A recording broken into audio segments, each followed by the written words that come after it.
Ma mère préférait tellement ma sœur jumelle qu'ils ont dépensé mon fonds de mariage pour elle. Ma mère s'est contentée de rire. L'or et la terre, ce n'est pas la même chose. Ma sœur a applaudi en même temps. Je n'ai rien dit et je suis parti. Le lendemain matin. 53 appels manqués de ma mère. 20 appels manqués de ma sœur. Mère, nous avons eu tort. S'il te plaît, reviens. Sœur, ne fais pas ça. Je suis Naomi Carter, j'ai 27 ans. Et le soir où ma mère m'a ri au nez, j'ai finalement compris qu'aucun effort, aussi intense soit-il, ne ferait jamais de moi une fille à ses yeux. J'étais assise à la table de la salle à manger de mes parents pendant qu'ils s'extasiaient sur le mariage de ma sœur jumelle comme s'il s'agissait d'un événement royal, parlant de fleurs importées, d'un lieu dans un jardin privé. D'une robe de créateur et d'une lune de miel si chère que cela n'avait aucun sens pour une famille qui m'avait toujours dit d'être pragmatique. Je les ai laissés parler jusqu'à ce que je pose la seule question qui n'aurait jamais dû faire taire toute la pièce. Qu'en est-il de ma part du fonds de mariage? Ils m'ont tous regardé comme si j'avais interrompu quelque chose de sacré. Puis ma mère s'est penchée en arrière sur sa chaise, a souri comme si elle expliquait quelque chose d'évident à une enfant, et a dit, « L'or et la terre, ce n'est pas la même chose. » Ma sœur a même applaudi à cela. Applaudi comme si m'humilier était la chute d'une blague qu'ils attendaient tous de raconter. Je n'ai pas pleuré. Je n'ai pas argumenté. Je ne leur ai pas offert la scène qu'ils voulaient probablement pour pouvoir me traiter de dramatique et d'ingrate.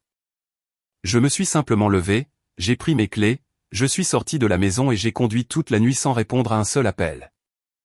Au lever du soleil, mon téléphone était dans un état indescriptible. 53 appels manqués de ma mère, 20 de ma sœur. Des messages vocaux, des textos suppliants, implorants, me disant de revenir avant que je ne fasse une terrible erreur. J'ai fixé l'écran pendant un long moment avant d'envoyer enfin un seul message. Pourquoi suppliez-vous un morceau de terre, mais pour comprendre pourquoi ce simple texto a plongé toute ma famille dans la panique, vous devez savoir ce qu'il me prenait depuis des années. Quand ma sœur et moi avons été assez grandes pour comprendre comment les familles fonctionnaient, je savais déjà que la nôtre avait une favorite. Nous étions jumelles, mais c'est là que la similitude s'arrêtait. Elle avait le genre de personnalité que les gens remarquaient tout de suite. Elle était bruyante, charmante, dramatique d'une manière qui faisait rire les adultes au lieu de les inquiéter. Elle savait comment entrer dans une pièce et donner l'impression qu'un public venait d'arriver pour elle. J'étais plus calme. J'aimais les plans, les routines et savoir exactement où en étaient les choses. Ma mère me qualifiait de sérieuse comme si c'était un défaut. Mon père me disait difficile chaque fois que je demandais pourquoi les règles étaient différentes pour moi. Ma sœur s'en sortait avec ses bêtises parce qu'elle était pleine de vie. J'étais puni pour les plus petites erreurs parce que j'aurais dû être plus avisé. C'était l'histoire de notre maison. C'était elle qui avait besoin de douceur. C'était moi qui étais censé survivre sans. Au fête d'anniversaire, elle avait le plus gros gâteau parce qu'elle aimait davantage l'attention. Aux événements scolaires, ma mère manquait mes cérémonies de remise de prix, mais ne ratait jamais une seule des performances de ma sœur, même les plus médiocres. Si des parents nous rendaient visite, ils entendaient tout sur la beauté et la sociabilité de ma sœur. Et puis ma mère faisait un geste vers moi comme si j'étais une note en bas de page et disait que j'étais l'intelligente. C'était la case dans laquelle ils m'ont mise très tôt. Utile mais oubliable. Capable mais mal aimée. Plus nous vieillissions, plus il devenait évident que mes parents n'essayaient pas de le cacher. Ils lui achetaient des vêtements parce qu'elle se souciait de la mode. Ils lui donnaient de l'argent de poche supplémentaire parce qu'elle avait une vie sociale à maintenir. Ils la laissaient se sortir des conséquences en pleurant tout en me disant que j'étais trop froide chaque fois que je refusais de jouer le jeu. Je pensais que si je réussissais assez, si je me comportais assez bien, si je leur facilitais la vie, ils finiraient par me regarder comme ils la regardaient elle. Mais chacune de mes victoires ne semblait que les irriter davantage. Quand j'ai obtenu les meilleures notes à l'école, ma mère a dit que je rendais ma sœur complexée. Quand j'ai eu une opportunité de bourse, mon père m'a dit d'arrêter de me comporter de manière supérieure. Quand j'ai travaillé les week-ends pour acheter mon propre ordinateur portable, ma mère m'a traité d'avare pour ne pas le partager davantage. Rien de ce que je faisais n'avait le droit de m'appartenir. Si je réussissais, j'étais égoïste. Si je posais des limites, j'étais difficile. Si je restais silencieuse, il supposait que je pouvais supporter plus de négligence. Le fonds de mariage était la seule chose que je me permettais de croire juste. Mes grands-parents l'avaient commencé quand nous étions adolescentes. Il était censé être égal, un cadeau pour les deux petites filles, quelque chose de pratique pour deux avenirs qui n'avaient pas encore été écrits. Je me souviens de ma grand-mère me serrant la main et disant, « Peu importe ce qui arrivera plus tard, ce sera une chose que personne ne pourra t'enlever. » Je me suis accroché à cette phrase pendant des années. J'ai même ajouté moi-même au fond une fois que j'ai commencé à travailler à temps partiel au lycée. Pas une somme énorme au début, mais assez pour compter pour moi car chaque dollar représentait des heures d'effort. Personne ne m'avait forcé à donner. J'ai contribué parce que je pensais qu'un jour, quand je me marierais, j'entrerais au moins dans cette partie de ma vie en sachant que quelque chose avait été épargné pour moi aussi. Cela semble naïf maintenant, mais quand on grandit à moitié aimé, on devient expert pour construire de l'espoir à partir de miettes. On prend le plus petit signe d'équité et on le traite comme la preuve que l'histoire n'est peut-être pas encore terminée. C'était mon erreur. Je pensais que le fond de mariage signifiait qu'il y avait une partie de ma vie que ma famille ne pouvait pas réécrire autour de ma sœur. Je n'avais aucune idée qu'il se préparait déjà à faire exactement cela. La façon la plus simple de comprendre la différence entre ma sœur et moi en tant qu'adulte est la suivante. Je construisais des choses. Elle les mettait en scène. J'ai financé mes études universitaires avec des bourses, des stages et des emplois qui m'ont appris à gérer des emplois du temps impossibles sans qu'ils ne s'effondrent. J'ai fini par travailler dans l'organisation de mariages et d'événements parce que j'étais doué sous pression et encore meilleur pour régler les catastrophes avant que quiconque ne s'en rende compte. Je connaissais les contrats, les échéanciers des fournisseurs, les calendriers de dépôt, les plans d'urgence et exactement l'importance émotionnelle que les gens attachaient à une journée parfaite. Je savais aussi combien d'argent les gens étaient prêts à brûler juste pour que des inconnus les envient pendant quelques heures. Cette partie ne m'a jamais impressionné. J'ai déménagé à Charlotte après l'université et j'ai construit une vie qui avait du sens pour moi. Mon appartement n'était pas glamour, mais il était paisible. Mon travail était exigeant, mais il était réel. Je payais mes factures, je tenais mes promesses et j'ai appris que la stabilité était un luxe quand on avait grandi dans le chaos émotionnel. Ma sœur a pris la direction opposée. Elle se réinventait tous les 6 mois en fonction du type d'attention qui semblait le plus facile à obtenir. Elle a essayé le fitness en boutique, puis le blogging sur le style de vie, puis les partenariats de marques sur les réseaux sociaux, puis l'animation d'événements. Rien de tout cela n'a duré assez longtemps pour devenir une véritable carrière. Mais comme elle avait l'air soignée et savait flatter les gens, mes parents continuaient d'agir comme si elle était sur le point de réaliser quelque chose d'énorme. Chaque fois qu'elle échouait, ils rebaptisaient cela en potentiel. Chaque fois que je réussissais, ils traitaient cela comme un défaut de personnalité. À ce moment-là, j'y étais habitué. Ce qu'ils ne pouvaient pas diminuer, c'était la vie que j'avais commencé à construire pour moi-même. J'ai rencontré Ethan lors d'une visite de lieu après qu'une tempête ait coupé le courant pendant un dîner de répétition. Tout le monde paniquait. Il était l'un des architectes consultants pour la restauration de la propriété. Et tandis que la famille de la mariée était en pleine crise, il était la seule personne dans la pièce plus calme que moi. Nous avons fini par rire dans un couloir sombre à la lueur des bougies de secours et des plans de table ruinés. Il était attentionné sans être dans la performance, gentil sans avoir besoin qu'on le reconnaisse, et il écoutait d'une manière qui me donnait l'impression de ne pas avoir à rivaliser avec le bruit juste pour être entendu. Nous sommes sortis ensemble pendant 2 ans avant de parler sérieusement de mariage. Et quand nous l'avons fait, cela ne ressemblait en rien au chaos dans lequel j'avais grandi. Nous avons parlé budget avant les fleurs. Nous avons parlé du nombre d'invités avant l'esthétique. Nous avons parlé de ce qui comptait et de ce qui ne comptait pas. Nous voulions quelque chose d'intime, d'élégant et d'honnête. Pas de spectacle, pas de faux-semblants, juste une pièce remplie de gens qui nous aimaient vraiment. Pour la première fois de ma vie, je pouvais imaginer un mariage sans y attacher de l'effroi. À peu près à la même époque, ma sœur a annoncé qu'elle était fiancée à Miles Holloway, un avocat d'affaires au goût de luxe, aux manières polies et au genre de milieu familial que ma mère avait poursuivi toute sa vie à travers des invitations de country club et des amitiés stratégiques. À la façon dont mes parents ont réagi, on aurait dit que ma sœur venait d'épouser un membre de la royauté. Du jour au lendemain, chaque conversation portait sur les lieux, les menus, les essayages, les cercles sociaux, et comment ce mariage devait être parfait parce qu'il ouvrirait des portes. Cette phrase m'est restée. Ouvrir des portes pour qui? Pas vraiment pour la mariée, pas même pour le mariage. C'était pour mes parents, pour leur image, pour le fantasme qu'ils avaient toujours attaché à ma sœur parce qu'elle ressemblait à la vie qu'ils voulaient que les gens pensent qu'ils menaient. Ma mère a commencé à m'appeler plus souvent, non pas pour me demander comment j'allais, mais pour me soutirer des informations sur les fournisseurs, les contrats et les délais. Pouvais-je recommander un fleuriste? Pouvais-je jeter un coup d'œil rapide à un contrat de traiteur? Connaissais-je quelqu'un qui pourrait les aider à obtenir un meilleur tarif pour le lieu? Mon premier instinct aurait dû être de dire non, mais les vieilles habitudes ont la vie dure. Une partie de moi voulait encore être utile parce que l'utilité avait toujours été ce qui se rapprochait le plus de l'approbation pour moi. Alors, j'ai répondu à quelques questions. Je les ai mis en contact avec un représentant de lieu de confiance. J'ai signalé une mauvaise clause dans un contrat. Je leur ai dit à quoi ressemblaient des coûts réalistes s'ils voulaient de la qualité sans se faire arnaquer. Ma mère m'a remercié comme si elle me faisait une faveur en me laissant contribuer. Ma sœur m'a à peine remercié. Elle était trop occupée à publier des maquettes d'arches florales et de tours de champagne à ses abonnés comme si elle avait tout construit elle-même. Même alors, je me suis dit que ça n'avait pas d'importance. J'avais Ethan. J'avais mon propre avenir. J'avais ce fonds, ou du moins je le pensais. Je croyais que lorsque notre tour viendrait, il resterait encore quelque chose qui portait mon nom.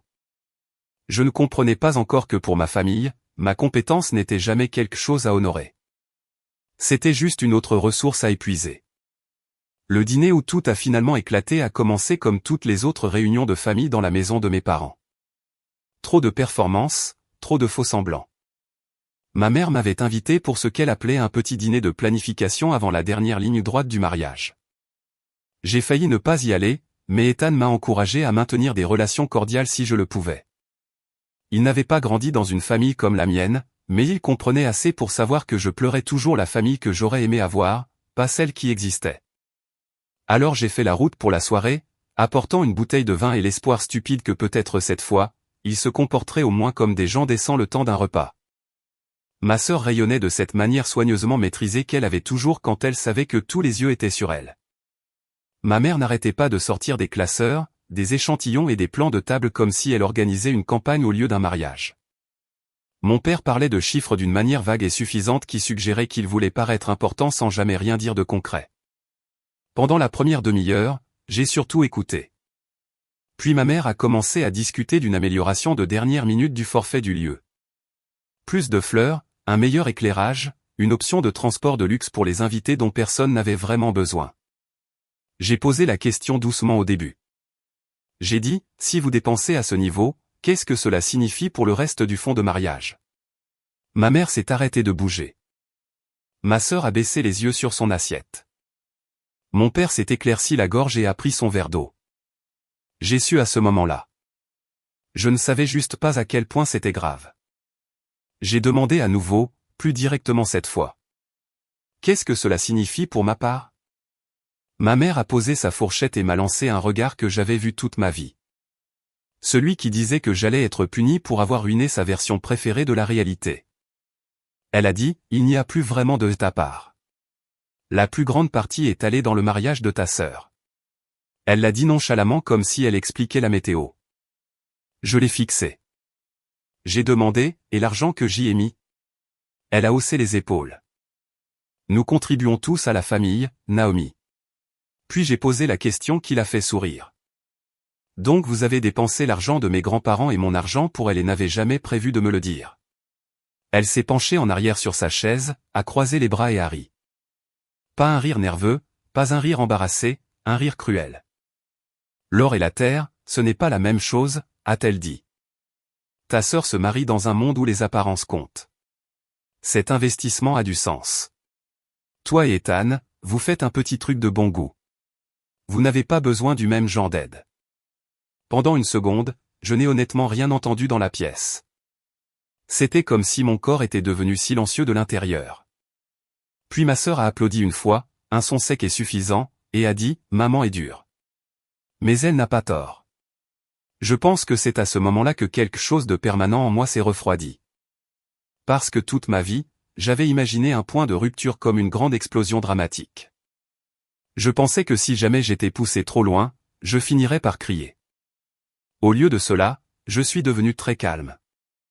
Je les ai regardés tous les trois et j'ai réalisé qu'aucun d'eux ne s'attendait à des conséquences.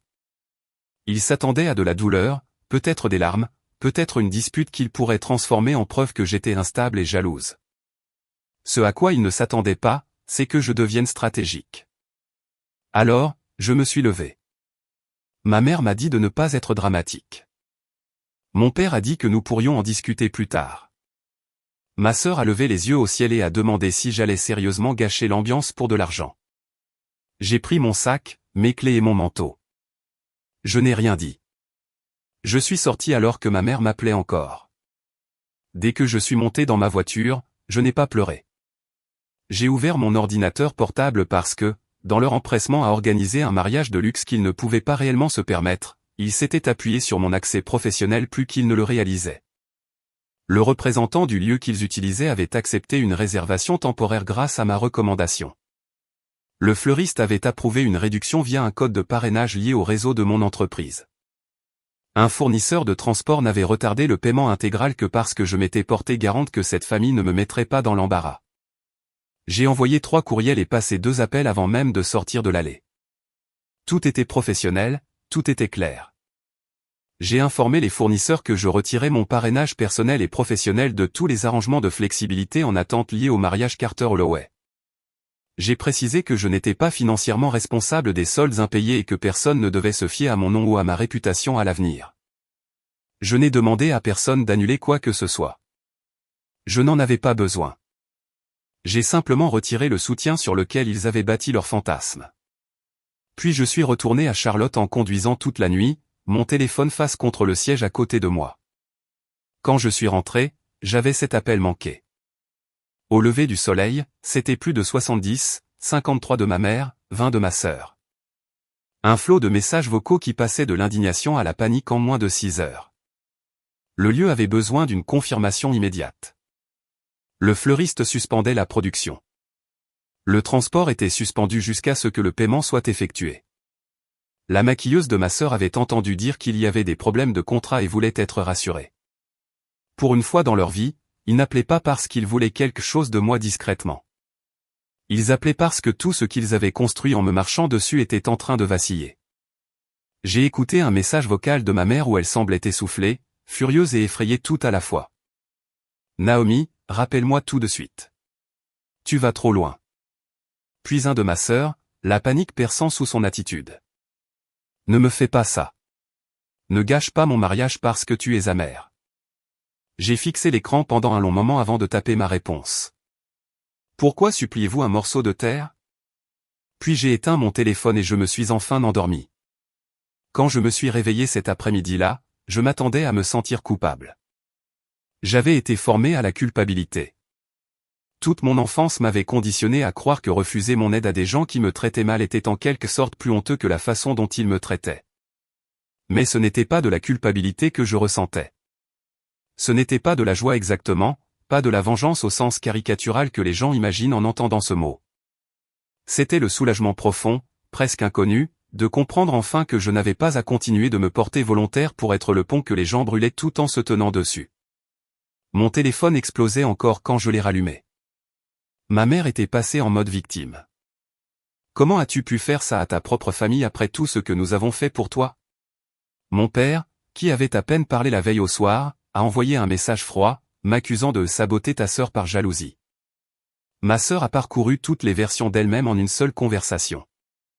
D'abord furieuse, puis moqueuse, puis suppliante, puis menaçant de dire à tout le monde que j'avais essayé de détruire son mariage parce que je ne supportais pas de la voir heureuse. Cette dernière m'a presque fait rire. Les gens comme ma sœur supposent toujours que tout le monde est motivé par la même fin superficielle qu'eux. Il ne lui est jamais venu à l'esprit que je n'essayais pas de lui voler la vedette. J'en avais juste marre de porter la scène. Je n'ai répondu à aucun d'eux. J'ai appelé Ethan à la place. Je lui ai tout raconté, y compris la phrase que ma mère avait utilisée. Il est resté silencieux quelques secondes d'une manière qui m'a dit qu'il était plus en colère qu'il ne voulait le laisser paraître. Puis il a posé la seule question qui comptait. As-tu fait quelque chose de mal? J'ai dit non. Il a dit, alors laisse-les gérer ce qu'ils ont créé. Était l'une des raisons pour lesquelles je l'aimais. Il ne confondait jamais la paix avec la reddition. Au cours des jours suivants, j'ai appris, grâce à un mélange de messages vocaux, de connaissances communes et du genre de commérages familiaux qui voyagent plus vite lorsque des gens riches risquent d'être embarrassés, que le mariage ne s'était pas effondré, mais qu'il s'était fissuré. Mes parents s'étaient démenés pour le maintenir à flot. Mon père a liquidé une partie d'un compte qu'il n'aurait pas dû toucher aussi rapidement. Ma mère a emprunté à 2 parents qu'elle méprisait en privé. Ma sœur a coupé certains extras décoratifs, mais seulement ceux que les invités ne remarqueraient pas immédiatement sur les photos. Ils ont gardé le lieu, mais avec un forfait réduit. Ils ont gardé la robe, parce que bien sûr qu'ils l'ont fait. Ils ont gardé la performance de la richesse, mais de justesse. En coulisses, cela ressemblait à de la panique, des reproches et des cartes de crédit poussées à leurs limites. Plusieurs invités ont remarqué que les fournisseurs semblaient tendus. Une des amies de ma mère a surpris une dispute sur des soldes impayés près de l'entrée de la réception. Un cousin m'a envoyé un texto pour me dire que mon absence était le vrai sujet de la soirée. Apparemment, les gens trouvaient étrange qu'une sœur jumelle soit absente d'un mariage aussi important, et encore plus étrange que personne ne puisse donner la même explication 2 fois. On a dit à certains que j'avais une urgence de travail. À d'autres que j'étais malade. À d'autres encore qu'Ethan et moi avions rompu. Ma rumeur préférée était que j'étais devenu trop instable émotionnellement pour y assister. Celle-là portait les empreintes de ma mère. Pourtant, les photos que ma sœur a publiées par la suite semblaient assez belles si on ne savait pas ce qui s'était passé hors du cadre. Elle souriait comme si elle avait gagné. Miles souriait comme un homme posant à côté d'une acquisition coûteuse. Ma mère avait l'air épuisée sous un maquillage professionnel. Mon père avait l'air plus vieux que dans mon souvenir. Les commentaires en ligne étaient pleins des éloges vides habituels, mariage de rêve, marié de contes de fées, obsédé par ce couple. J'ai regardé les photos une fois, puis plus jamais. Le plus étrange, c'est que je ne me sentais pas consumé par tout ça. Je m'attendais à ce que la colère continue de brûler, mais la distance a changé la texture de tout. Ma famille avait construit sa vie autour de l'image, et dès que j'ai pris du recul, j'ai pu voir à quel point tout cela était fragile. Ils avaient besoin de moi plus qu'ils ne l'admettraient jamais. Non pas parce qu'ils m'aimaient, mais parce que j'étais l'épine dorsale pratique dans une famille accro aux apparences. Sans moi, ils pouvaient encore organiser une fête. Ils ne pouvaient simplement pas le faire proprement. Ethan et moi avons avancé avec nos propres projets, de la manière calme qui me donnait l'impression d'être saine d'esprit. Nous avons visité une propriété au bord d'un lac près de Charlotte, plus petite que n'importe quel lieu que ma mère aurait approuvé, et nous avons su immédiatement que c'était le bon. Il y avait de vieux arbres, une lumière douce et une vue qui n'avait rien à prouver à personne. Nous avons parlé à un chef local au lieu d'un traiteur de luxe. Nous avons réduit notre liste d'invités aux personnes qui avaient réellement été là pour nous dans la vraie vie. Chaque choix ressemblait à une correction. Pas seulement pour mon mariage, mais pour ma compréhension de ce que la célébration était censée être. Ce n'était pas de la performance. C'était du témoignage. Il ne s'agissait pas de savoir qui pouvait être impressionné. Il s'agissait de savoir en qui on pouvait avoir confiance. Pendant ce temps, les appels de ma famille ont ralenti. Non pas parce qu'ils m'avaient pardonné, mais parce qu'ils étaient occupés à essayer de maintenir l'illusion que tout allait bien. Je savais que cette phase ne durerait pas. La dette a une façon de rendre la vérité plus forte. Tout comme le mariage quand il est construit sur l'image au lieu de l'intimité. Je n'avais pas à souhaiter de conséquences. J'avais déjà vu assez de mariages pour savoir qu'elles arrivaient. Environ 3 mois après le mariage, la première vraie fissure a commencé à m'atteindre de l'extérieur du cercle familial. Une de mes anciennes amies d'université qui évoluait encore dans des cercles sociaux se chevauchant avec ceux de ma sœur m'a envoyé un message après minuit avec une question qui semblait décontractée mais ne l'était pas. « Est-ce que tout va bien avec ta sœur et Miles ?» J'ai demandé pourquoi. Elle a dit, parce que Sienna a publié beaucoup de citations vagues sur la solitude et le faux amour, et on l'a vu pleurer dans un restaurant pendant que Miles partait plus tôt. J'aurais dû ressentir de la sympathie. Au lieu de cela, ce que j'ai ressenti, c'était de la reconnaissance. Non pas parce que je voulais que son mariage échoue, mais parce que j'avais vu la transaction depuis le début. Miles n'était pas tombé amoureux de ma sœur. Il l'avait sélectionnée. Elle était assez soignée pour les photos, assez désireuse d'être façonnée, et assez superficielle pour confondre être exposée et être chérie. Ma mère l'aimait parce qu'il venait avec un statut. Ma sœur l'aimait parce qu'il venait avec un statut, des costumes chers et un nom de famille qui ouvrait le genre de portes devant lesquelles elle avait toujours voulu se tenir. Mais le statut n'est pas l'intimité. Être choisi n'est pas être connu. Une fois le mariage terminé et la performance devenue moins excitante, ils se sont retrouvés l'un avec l'autre et il n'y avait pas grand-chose. À peu près à la même époque, la situation financière de mon père a commencé à se dégrader d'une manière qui aurait été presque poétique si elle n'avait pas été si pathétique. Il s'était toujours targué d'être l'homme le plus intelligent de la pièce en matière d'argent. C'était en partie pour cela que les dépenses excessives du mariage étaient allées si loin. Il croyait vraiment qu'il pourrait déjouer la réalité plus tard. Sauf que plus tard est arrivé plus vite que prévu. Les emprunts d'urgence se sont transformés en soldes roulants. Les soldes roulants en pression. La pression en erreur. Un de ses collègues a apparemment appris qu'il avait emprunté en privé à des cercles sociaux de clients pour couvrir des obligations personnelles. Et bien que je n'ai jamais eu toute l'histoire, j'en ai entendu assez pour savoir que sa crédibilité professionnelle en a pris un coup. La boutique de ma mère, qui boitait déjà en se reposant sur l'image locale plutôt que sur un profit réel, a commencé à manquer des paiements aussi. Elle a vendu des stocks à prix réduit, puis a prétendu que c'était une stratégie saisonnière. Elle a annulé un engagement dans un comité de charité dont elle s'était vantée pendant des années.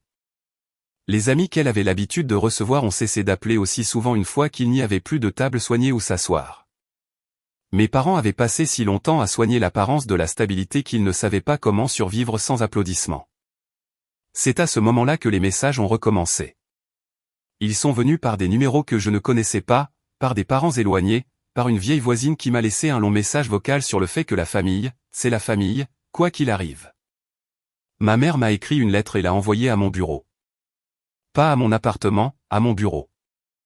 Cela seul me disait qu'elle ne comprenait toujours pas la honte. Dans la lettre, elle a essayé toutes les versions de la vérité sauf la vraie. Elle a écrit que le stress du mariage avait fait dire des choses sur le mauvais ton. Elle a écrit que les familles font des erreurs. Elle a écrit que ma sœur avait des difficultés dans son mariage et avait besoin du soutien de sa jumelle. Elle n'a pas écrit qu'elle m'avait traité de terre. Elle n'a pas écrit qu'elle avait volé de l'argent qui m'était destiné. Elle n'a pas écrit qu'elle n'avait remarqué ma valeur qu'une fois que mon absence avait eu un prix. J'ai plié la lettre et je l'ai jetée. Une semaine plus tard, ma sœur a appelé d'un numéro privé. Je n'aurais pas dû répondre, mais quelque chose en moi voulait entendre le son de sa voix quand la vie arrêtait de l'applaudir. Elle n'a pas pris la peine de bavarder. Elle a dit qu'elle et Miles avaient des difficultés. Elle a dit que le mariage était plus difficile qu'elle ne l'avait prévu. Elle a dit qu'il voyageait toujours, travaillait toujours, était toujours irrité, et que dernièrement, il avait commencé à faire des commentaires sur ses dépenses et l'instabilité de sa famille. Puis elle en est venue au vrai sujet. Elle a demandé si j'avais encore des contacts qui pourraient aider la boutique de ma mère avec un partenariat événementiel. Peut-être quelque chose de haut de gamme qui attirerait de nouveaux clients. Comme je restais silencieuse, elle a insisté. Elle a demandé si Ethan connaissait des investisseurs. J'ai presque admiré son audace. Même alors, au milieu de son propre effondrement, elle me voyait encore comme un outil, pas une sœur, pas une personne qu'elle avait humiliée, un outil qu'elle espérait n'avoir pas appris sa propre valeur. Je lui ai dit non. Elle est devenue immédiatement cassante. M'a accusé de prendre plaisir à cela, m'a accusé d'attendre qu'il souffre pour que je puisse me sentir supérieur.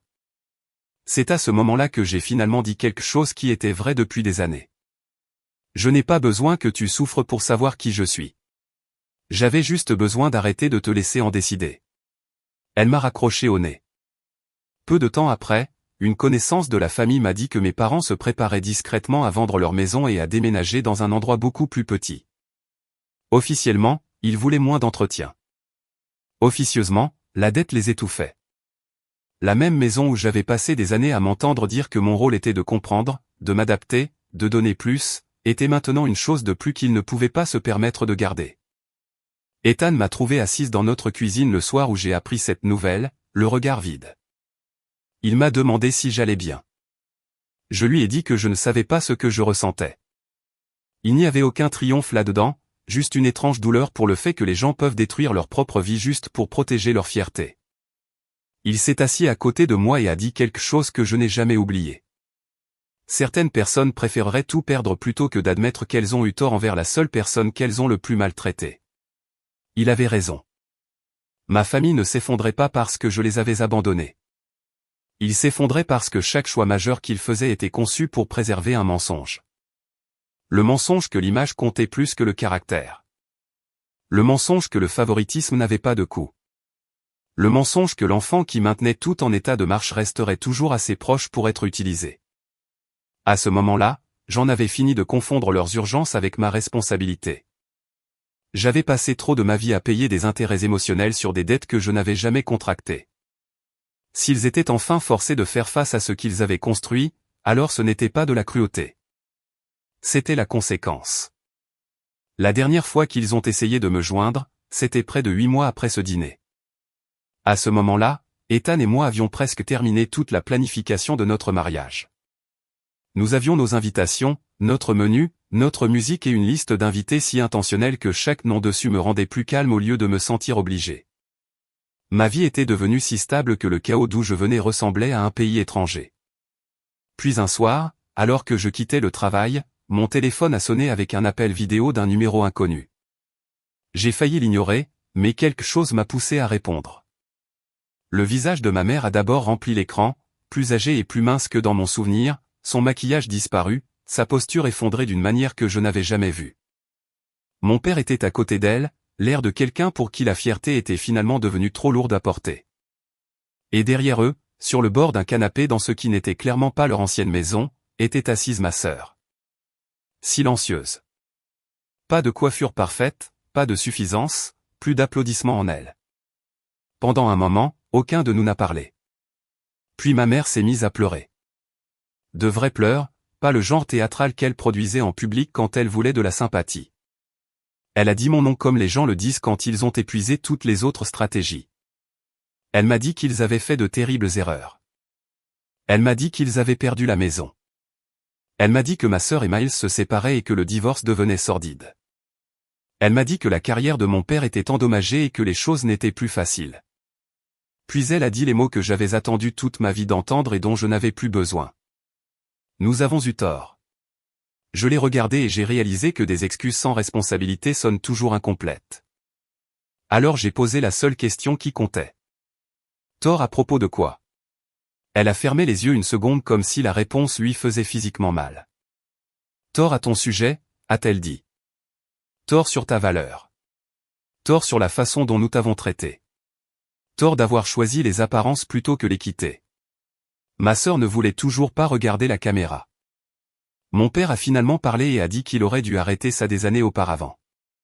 Il a dit qu'il s'était dit qu'il maintenait la paix alors qu'en réalité, il protégeait le mauvais enfant des conséquences et sacrifiait le bon pour le faire. Je croyais qu'il le pensait et, d'une certaine manière, cela rendait les choses plus tristes, pas meilleures, parce que la vérité qui arrive tard ne restaure pas les années qu'elle a volées. Puis ma mère a dit la vraie raison de son appel. Elle a demandé si nous pouvions tout recommencer. Elle a demandé si je pouvais trouver dans mon cœur la force d'aider la famille à guérir. Elle n'a pas demandé d'argent directement, mais la forme de la demande était la même que toujours. Reviens, stabilise-nous, rends cela plus facile à survivre. Je les ai regardés tous les trois et j'ai ressenti quelque chose que je n'aurais jamais pensé ressentir à ce moment-là. Pas de la haine, pas de la justification, de la clarté, le genre qui vient quand le deuil s'est transformé en sagesse. Je leur ai dit que je me mariais bientôt. Je leur ai dit que ce serait petit et paisible et rempli de gens qui ne m'avaient jamais fait mériter la dignité de base. Ma mère s'est mise à pleurer plus fort et a demandé s'il y avait encore une chance qu'ils puissent en faire partie. Ma sœur a finalement levé les yeux, et pour la première fois de ma vie, elle avait l'air petite.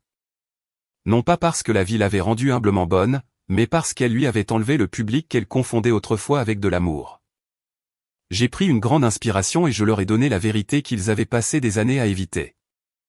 Vous m'avez appris exactement ce que j'étais pour cette famille quand vous avez pris ce qui était à moi, m'avez ri au nez et vous attendiez à ce que je reste. Je vous ai cru. J'ai construit ma vie autour de cette leçon. Maintenant, vous devez vivre avec, vous aussi. Ma mère a murmuré, s'il te plaît. Ma sœur a ouvert la bouche comme si elle voulait argumenter, puis l'a refermée. Mon père m'a juste regardé avec l'air d'un homme qui voit la facture finale d'une dette qu'il a ignorée trop longtemps. Je leur ai dit que je ne leur souhaitais pas la ruine. Je leur ai dit que j'espérais sincèrement qu'ils apprendraient à traiter les gens avant d'avoir besoin de quelque chose d'eux. je leur ai dit que j'espérais que ma sœur comprendrait un jour qu'être favorisé n'est pas la même chose qu'être aimé et qu'être protégé des conséquences peut laisser une personne faible de toutes les manières qui comptent. Puis j'ai dit que je ne revenais pas. Je ne rouvrais pas une porte à laquelle ils n'avaient frappé qu'une fois que la vie était devenue insupportable de leur côté. J'ai mis fin à l'appel avant qu'ils ne puissent répondre. Un mois plus tard, j'ai épousé Ethan au bord d'un lac tranquille, sous des guirlandes de lumière chaude et de vieux arbres qui n'avaient pas besoin d'être décorés pour être beaux. Il n'y avait pas de spectacle, pas de faux luxe, pas de besoin désespéré d'impressionner qui que ce soit, juste des vœux, des rires, des gens qui sont arrivés en avance parce qu'ils voulaient aider, et le sentiment constant que je n'étais plus dans l'ombre de l'histoire de quelqu'un d'autre. Quand j'ai marché vers Ethan, je n'ai pas pensé à ce que ma famille m'avait pris. J'ai pensé à ce qu'ils n'avaient pas réussi à détruire. Ma paix, mon jugement, ma capacité à aimer sans humilier quelqu'un d'abord.